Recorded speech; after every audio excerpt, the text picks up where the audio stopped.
नमस्ते दोस्तों, आप सभी का स्वागत। Friends, central bank of India ने आईबीए मेडिकल इंश्योरेंस पॉलिसी 22-23 के रिन्यूअल के लिए, बैंक रिटायरीज के रिन्यूअल के लिए अपना सर्कुलर जारी कर दिया था।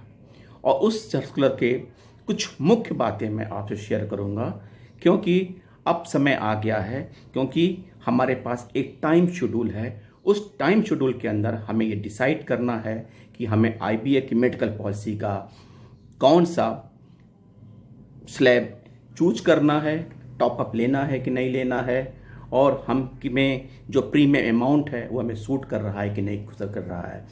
Guidelines for the renewal of central bank of India group health insurance policy 22-23 through HITPA online portal. Friends, उसमें एक इम्पॉर्टेंट बातें हैं। हमारे एक रिटायरी साथी ने शेयर किया है कि जब आप ऑनलाइन फॉर्म भरने के लिए जाएं, तब कुछ इन्फॉर्मेशन अपने पास नोट करके पहले से रख लें, ताकि आपको इन्फॉर्मेशन की इमीडिएट ज़रूरत पड़ती है और आपको उसे ढूंढना ना पड़े। पहला बात तो जानकारी कि portal will be live from 4 अक्टूबर 22 तो 19 अक्टूबर 22, यानी कि पोर्टल ऑनलाइन हो गया है, लाइव हो गया है, और वो 19 अक्टूबर 22 तक ही रहेगा। इसलिए इसी शेड्यूल टाइम फ्रेम में आपको अपना ऑप्शन देना है। और यूजफुल लिंक जो है जिसके थ्रू आपको पोर्टल पे जाना है वो http://www.hitpa.co.in/cbiredirect.html। इसका जो लिंक मैं आपको दूंगा, क्योंकि कभी कभी जब हम इस ऑनलाइन भरने जाते हैं तो हमें हमारा पुराना सर्कुलर हमें नहीं मिलता है या इन्फॉर्मेशन नहीं मिलती है। इसको आप कहीं एक जगह इम्पॉर्टेंट रूप से नोट कर लें, क्योंकि इसी ऑनलाइन साइट से आप अपना ऑप्शन चूज करेंगे। और इस पे जाके आप जब यूजर आईडी आपका पीएफ एम्प्लॉय नंबर होगा, आपका पासवर्ड पीएफ एम्प्लॉय नंबर होगा, और उसको क्लिक करने के बाद जो विंडो ओपन होगी, उस विंडो में आपको फिर क्लिक करना पड़ेगा और आपके पास डिटेल फॉर्मेट खुल जाएगा। अब आपको यहाँ पे बताना ये ज़रूरी है कि आपको किन किन चीज़ों को, किन किन आइटम्स को तैयार करने रखा होगा। All members who wish to renew the IBA policy should keep the following data ready with them and open the following link and fill in the columns as done in the previous years। पहला, name आपको पता है, PF number आपको पता है, date of birth आपको पता है, नॉमिनेशन में आप किसको डालना चाहते हैं, रिलेशन, नेम, एज, उसको आप पहले से क्लियर कर लें।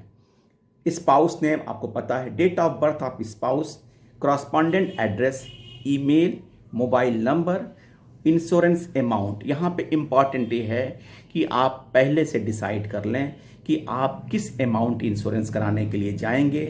Basic sum insured, super top up, domiciliary और विदाउट डोमिसिलरी, आप जो पहले से डिसाइड कर चुके हैं वो आप एक जगह नोट कर लें, ताकि आपको पता रहे कि आप जो कर रहे हैं उसमें कितना प्रीमियम दे है, आपकी अपने क्षमता और एफोर्डेबिलिटी के हिसाब से। इम्पॉर्टेंट यहाँ पे है आईटी पैन नंबर, जो जनरली आपको याद होता है, नहीं तो आप नोट करके रख लीजिए। और उसके बाद आधार नंबर, आधार नंबर का कार्ड अपने पास रखिए, चाहे आप नोट कर लीजिए, क्योंकि जनरली आधार कार्ड याद नहीं रहता है। फिर उसके बाद आईएफएससी कोड, जिस ब्रांच में आपका बैंक अकाउंट है उसका आईएफएससी कोड आप पहले से देख के चेक करके अपने पास लिख लीजिए, क्योंकि ये वही अकाउंट है जहां से आपका प्रीमियम डेबिट होना है। और ये सब बातें आप अपने पास रेडी रेकनर की तरह रखें, ताकि जब आप फॉर्मेट भरें तो उस फॉर्मेट में आपको डिटेल इंफॉर्मेशन इमीडिएटली आपको मिल जाए, आपको तुरंत ढूंढने की ज़रूरत ना पड़े। और final submission is possible only after filling all the mandatory fields and confirming the primary member name and dependent spouse name and plan type। और उसके बाद इसको आपको I hereby authorize Central Bank of India to debit the insurance premium amount from my above mentioned account towards renewal group insurance for the period 1st November 22 to 31st October 23। ये आपको वहाँ पे टिक करना पड़ेगा। और इसके बाद जो इम्पॉर्टेंट गाइडलाइंस का पेपर है, अगर हो सके तो आप अपने पास सेव कर लीजिए गाइडलाइंस, अथवा इसका एक प्रिंट आउट निकाल के अपने पास रख लीजिए, क्योंकि इसमें for any assistant kindly contact का उस ईमेल डिटेल, फ़ोन नंबर, नाम लिखा हुआ है। क्योंकि जनरली हम जब व्हाट्सएप ग्रुप पे रखते हैं या अपने मेल पे रखते हैं तो वो बाद में मिसिंग होने के चांसेस रहते हैं। इसलिए अपने इसका hard copy guide especially for guidelines निकाल के अपने पास रख लें ताकि फ्यूचर में आपको काम आए। फ्रेंड्स, ये केवल मैंने इसलिए शेयर किया है, हमारे बहुत साथी ऐसे हैं जो ऑनलाइन पोर्टल पे नहीं भर सकते हैं, वो किसी सहयोगी के जरिए या अपने बच्चों के जरिए भरवाते हैं। उनको प्रोवाइड करने के लिए ये इन्फॉर्मेशन अपने पास रेडी रेकनर की तरह रखें। थैंक यू फ्रेंड्स, नमस्कार।